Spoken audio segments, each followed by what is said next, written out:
ಪ್ರಭು ಕ್ರಿಸ್ತರಲ್ಲಿ ಪ್ರೀತಿಯ ಸಹೋದರ ಸಹೋದರಿಯರೇ, ಇಂದು ತಾಯಿ ಧರ್ಮಸಭೆ ಪವಿತ್ರ ಗುರುವಾರವನ್ನು ನಮಗೆ ಪೂಜ್ಯ ದಿನವನ್ನಾಗಿ ನೀಡುತ್ತಿದೆ.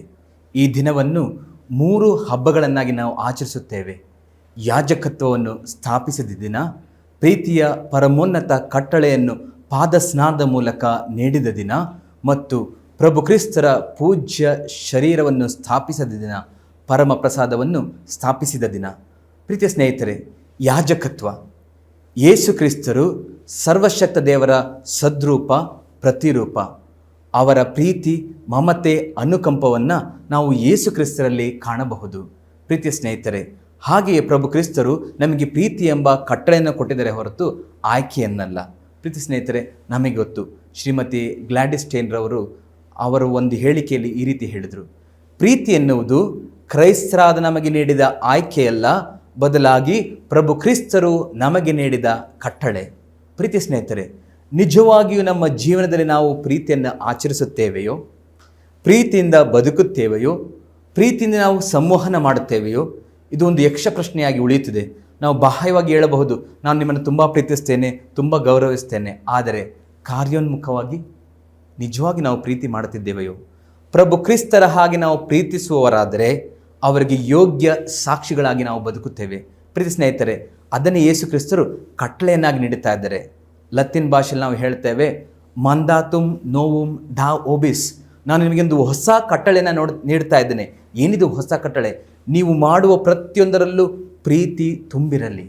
ನಮ್ಮ ನಡವಳಿಕೆಯಲ್ಲಿ, ಆಚಾರದಲ್ಲಿ, ವಿಚಾರದಲ್ಲಿ, ಯೋಜನೆಯಲ್ಲಿ, ಸಮಾಲೋಚನೆಯಲ್ಲಿ, ಸಂಪೂರ್ಣತ್ವದಲ್ಲಿ ಪ್ರೀತಿಯ ಅಂಶ ತುಂಬಿ ತುಳುಕಬೇಕು. ಕಾರಣ ಪ್ರೀತಿಯೇ ದೇವರು. ಆದ್ದರಿಂದ ಪ್ರೀತಿಯ ಸ್ನೇಹಿತರೆ, ಇಂದು ಯೇಸು ಕ್ರಿಸ್ತರು ಸರ್ವಶಕ್ತ ದೇವರ 2ನೆಯ ವ್ಯಕ್ತಿ. ಪ್ರಭು ಕ್ರಿಸ್ತರು ಎಲ್ಲವನ್ನು ತ್ಯಜಿಸಿ, ದೈವತ್ವವನ್ನು ತ್ಯಜಿಸಿ, ಸರ್ವಸಂಗವನ್ನು ಪರಿತ್ಯಾಗ ಮಾಡಿ, ಸರ್ವ ಮಹಿಮೆಯನ್ನು, ಪದವಿಯನ್ನು, ಗೌರವವನ್ನು ಪರಿತ್ಯಾಗ ಮಾಡಿ, ಒಬ್ಬ ದಾಸನ ರೂಪದಲ್ಲಿ, ಹುಲುಮಾನವ ರೂಪದಲ್ಲಿ ಮೊಣಕಾಲೂರಿ ಬಗ್ಗಿ ತಮ್ಮ ಶಿಷ್ಯರ ಪಾದಗಳನ್ನು ತೊಳೆಯುವ ಈ ಒಂದು ನೀತಿ ಪ್ರೀತಿಯ ಪರಮೋನ್ನತ ಸ್ಥಾನ. ಪ್ರೀತಿಯ ಸ್ನೇಹಿತರೆ, ಇದನ್ನೇ ಕ್ರೈಸ್ತರಾದ ನಾನು ನೀವು ಮಾಡಬೇಕಾದ್ದು, ಪ್ರೀತಿಯ ಕಟ್ಟಳೆ. ಪ್ರೀತಿಯ ಸ್ನೇಹಿತರೆ, ದೇವರು ಇಂದು ಯಾಜಕತ್ವವನ್ನು ಸ್ಥಾಪಿಸ್ತಾರೆ. ಯಾವುದಕ್ಕೋಸ್ಕರ? ಈ ಪ್ರಭು ಕ್ರಿಸ್ತರು ತಮ್ಮ ಪ್ರಸನ್ನತೆಯನ್ನು, ಸಾನ್ನಿಧ್ಯತೆಯನ್ನು ಯಾಜಕತ್ವದ ಮೂಲಕ, ಯಾಜಕರ ಮೂಲಕ ಜನರಿಗೆ ಕೊಡಲು. ಪ್ರೀತಿಯ ಸ್ನೇಹಿತರೆ, ಇಂದು ಯಾಜಕರಿಗೋಸ್ಕರ ನಾವು ಪ್ರಾರ್ಥಿಸುವಾಗ ನಿಜವಾಗಿ ನಾವು ಯಾಜಕತ್ವವನ್ನು ನಮ್ಮ ಕುಟುಂಬದಲ್ಲಿ ನಾವು ಹುರಿದುಂಬಿಸ್ತೇವೆಯೋ, ಪ್ರೇರೇಪಿಸುತ್ತೇವೆಯೋ, ಅದು ನಾವು ಅವಲೋಕಿಸಿ ನೋಡಬೇಕು. ಪ್ರೀತಿಯ ಸ್ನೇಹಿತರೆ, ಯಾಜಕರು ಕೂಡ ಮನುಷ್ಯರು, ಬಲಹೀನರು, ನಿಜ. ನಾವು ನಮ್ಮ ಪ್ರಾರ್ಥನೆಯ ಮೂಲಕ, ನಮ್ಮ ಪರಿತ್ಯಾಗದ ಮೂಲಕ ಅವರಿಗೋಸ್ಕರ ನಾವು ಪ್ರಾರ್ಥನೆ ಮಾಡಬೇಕಾದ್ದು ನಮ್ಮ ಕಟ್ಟಳೆ. ಹಾಗೆಯೇ ಪ್ರೀತಿಯ ಸ್ನೇಹಿತರೆ, ಯಾಜಕರಾದ ನಾವು ಪ್ರಭು ಕ್ರಿಸ್ತರ ಈ ಸಂಸ್ಕಾರಗಳಲ್ಲಿ ಭಾಗವಹಿಸುತ್ತಾ ಪ್ರಭು ಕ್ರಿಸ್ತರ ಹಾಗೆ ಜೀವಿಸಲು ನಾವು ಕರೆ ಹೊಂದಿದ್ದೇವೆ ಮಾತ್ರವಲ್ಲ, ಪ್ರಭು ಕ್ರಿಸ್ತರನ್ನೇ ಧರಿಸಿ ಅವರಂತೆಯೇ ಕರುಣೆ, ಪ್ರೀತಿ, ಅನುಕಂಪ, ಮಮತೆ, ಮಮಕಾರದಲ್ಲಿ ಜೀವಿಸಲು ನಾವು ಕರೆಯಲ್ಪಟ್ಟಿದ್ದೇವೆ ಎಂಬುದನ್ನು ಯಾಜಕರಾದ ನಾವು ಎಂದಿಗೂ ಕೂಡ ಮರೆಯಬಾರದು. ಪ್ರೀತಿ ಸ್ನೇಹಿತರೆ, ಪ್ರಸ್ತುತ ಜಗತ್ತಿನಲ್ಲಿ ಯಾಜಕತ್ವ ಒಂದು ದೊಡ್ಡ ಪ್ರಶ್ನೆಯಾಗಿ ಉಳಿದಿದೆ. ನಿಜವಾಗಿಯೂ ಯಾಜಕತ್ವಕ್ಕೆ ಬೆಲೆ ಇದೆಯೇ ಎಂದು? ಪ್ರೀತಿಯ ಸ್ನೇಹಿತರೆ, ಪ್ರಭು ಕ್ರಿಸ್ತರು ಕೊನೆಯ ತನಕ ಅವರ ಸ್ಥಾನವನ್ನು ಯಾಜಕರಿಗೆ ನೀಡಿದ್ದಾರೆ. ಅವರ ಪ್ರೀತಿಯನ್ನು ಯಾಜಕರ ಮೂಲಕ ನೀಡ್ತಾ ಇದ್ದಾರೆ. ಅವರ ಸಂಸ್ಕಾರದಲ್ಲಿನ ಅನುಗ್ರಹವನ್ನು ಯಾಜಕರ ಮೂಲಕ ನೀಡ್ತಾ ಇದ್ದಾರೆ. ಪ್ರೀತಿ ಸ್ನೇಹಿತರೆ, ನಾವು ಇಂದು ಯಾಜಕತ್ವವನ್ನು ಸ್ಥಾಪಿಸಿದ ದಿನವನ್ನು ಸ್ಮರಿಸುವಾಗ ಯಾಜಕರಿಗೋಸ್ಕರ, ವಿಶೇಷವಾಗಿ ಕಷ್ಟದಲ್ಲಿ, ದುಃಖದಲ್ಲಿ, ದುಗುಡದಲ್ಲಿ, ಒತ್ತಡದಲ್ಲಿ ನಲುಗುತ್ತಿರುವ ಯಾಜಕರಿಗೋಸ್ಕರ ಪ್ರಾರ್ಥಿಸಬೇಕಾದ್ದು ನಮ್ಮ ನಿಮ್ಮ ಕರ್ತವ್ಯವಾಗಿದೆ. ಪ್ರೀತಿಯ ಸ್ನೇಹಿತರೆ, ಇಂದು ಪ್ರಭು ಕ್ರಿಸ್ತರು ಪರಮ ಪ್ರಸಾದವನ್ನು ಸ್ಥಾಪಿಸಿದ ದಿನ. ಪ್ರೀತಿಯ ಸ್ನೇಹಿತರೆ, ಯೇಸು ಕ್ರಿಸ್ತರು ಸದಾ ನಮ್ಮೊಂದಿಗೆ ಇರುವುದಕ್ಕೋಸ್ಕರ ಪರಮ ಪ್ರಸಾದವನ್ನು ಸ್ಥಾಪನೆ ಮಾಡ್ತಾರೆ. ಪ್ರೀತಿ ಸ್ನೇಹಿತರೆ, ಈ ಪರಮ ಪ್ರಸಾದ ಒಂದು ಆಚಾರ ಮಾತ್ರ ಅಲ್ಲ, ಪರಮ ಪ್ರಸಾದ ಪ್ರಭು ಕ್ರಿಸ್ತರ ಸಂಪೂರ್ಣ ಸಾನ್ನಿಧ್ಯ. ಯೇಸುವಿನ ಶರೀರ, ರಕ್ತ, ಆತ್ಮ, ದೈವತ್ವದೊಂದಿಗೆ ನನ್ನ ನಿಮ್ಮ ಜೊತೆ ವಾಸ ಮಾಡುವವರು ಪ್ರಭು ಕ್ರಿಸ್ತರು ಮಾತ್ರ, ಬೇರೆ ಯಾವ ದೇವರು ಅಲ್ಲ. ಪ್ರೀತಿ ಸ್ನೇಹಿತರೆ, ಇಡೀ ಲೋಕದ ಎಲ್ಲ ಪರಮ ಪ್ರಸಾದದ ಪೆಟ್ಟಿಗೆಗಳಲ್ಲಿ ಯೇಸು ಕ್ರಿಸ್ತರು ಕಾಯ್ದು ಕುಳಿತಿದ್ದಾರೆ.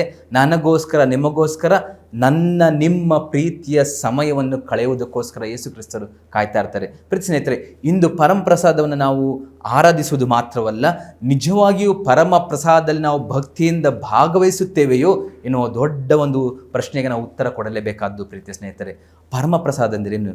ಯೇಸುವಿನ ದಿವ್ಯ ಸತ್ಪ್ರಸಾದವನ್ನು ನಾವು ಸ್ವೀಕರಿಸಲು ನಾನು ಸಂಪೂರ್ಣವಾಗಿ ಯೋಗ್ಯನಾಗಿ, ಪರಿಶುದ್ಧನಾಗಿ, ಪರಿಪೂರ್ಣನಾಗಿ ಜೀವಿಸ್ತೇನೆ ಎನ್ನುವ ಆ ಒಂದು ಹಂತಕ್ಕೆ ನಾವು ಬರುವುದಾದರೆ ನಿಜವಾಗಿಯೂ ನನ್ನಲ್ಲಿ ಪರಮ ಪ್ರಸಾದ ಪೆಟ್ಟಿಗೆ ಪ್ರತಿಷ್ಠಾಪನೆಯಾಗುವುದರಲ್ಲಿ ಯಾವುದೇ ಎರಡು ಪ್ರಶ್ನೆ ಇಲ್ಲ. ಪ್ರೀತಿಯ ಸ್ನೇಹಿತರೆ, ನಾವು ನಿಜವಾಗಿಯೂ ಕ್ರೈಸ್ತರಾದ ನಾವು ಆಲೋಚಿಸಿ ನೋಡಬೇಕು. ಪ್ರಭು ಕ್ರಿಸ್ತರು ನನ್ನ ಹೃದಯದಲ್ಲಿ ಆಗಮಿಸಿ ಮನೆ ಮಾಡಲು ಬರಬೇಕಾದರೆ ನಿಜವಾಗಲೂ ನನ್ನ ಈ ಹೃದಯ ಮನೆಯಂತೆ ಇದೆಯೇ? ಸ್ವಚ್ಛವಾಗಿ, ಪ್ರೀತಿಯಿಂದ, ಅನುಕಂಪದಿಂದ, ಮಮತೆಯಿಂದ, ಕ್ಷಮೆಯಿಂದ, ಕರುಣೆಯಿಂದ ನನ್ನ ಹೃದಯ ಮನೆ ತುಂಬಿದೆಯೇ?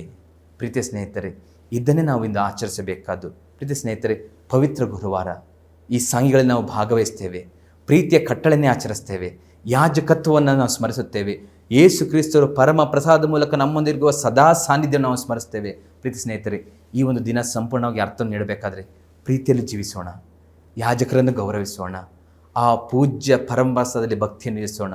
ಡಾನ್ ಬೋಸ್ಕೋ ಅವರು ಯಾವಾಗಲೂ ಒಂದು ಮಾತನ್ನು ಹೇಳ್ತಾ ಇದ್ದರು, ನೀವು ಯೇಸುವಿನ ಪೂಜ್ಯ ಪರಮಪ್ರಸಾದದಲ್ಲಿ ಹಾಗೂ ದೇವಮಾತೆಯಲ್ಲಿ ಭಕ್ತಿಯನ್ನು ಇರಿಸಿರಿ, ನಿಮಗೆ ಅದ್ಭುತ ಅಂದರೆ ಏನು ಎಂದು ನಿಮ್ಮ ಜೀವನದಲ್ಲಿ ಅರ್ಥವಾಗುತ್ತೆ. ಪ್ರೀತಿ ಸ್ನೇಹಿತರೆ, ಈ ದಿನವನ್ನು ಅರ್ಥಗರ್ಭಿತವಾಗಿ ಪ್ರೀತಿಯಿಂದ, ಭಕ್ತಿಯಿಂದ, ಶ್ರದ್ಧೆಯಿಂದ ಆಚರಿಸುವ.